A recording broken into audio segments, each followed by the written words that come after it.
Du jaune et du noir, ces deux zones de peinture se rejettent. Le tableau est composé de 2 toiles. La fracture paraît plus intense. C'est comme un espace mental. Derrière le jaune, un portrait se révèle. On a l'impression qu'il faut plonger dans la couleur pour l'entrevoir. Plonger dans cette lumière qui protège les traits du visage. Ils sont surexposés.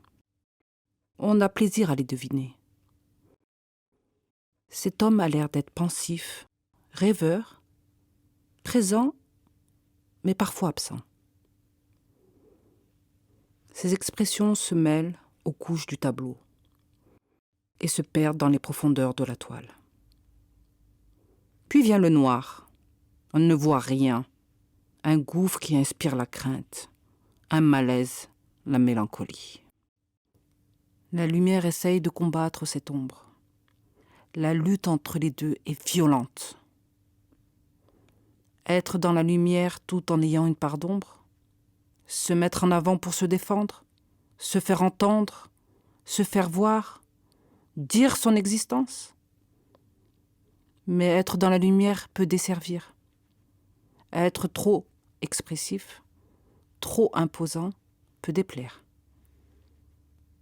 Alors vient le besoin de prendre du recul, sans s'effacer. Cet équilibre est parfois fragile. C'est peut-être le combat éternel entre le conscient et les profondeurs de l'âme.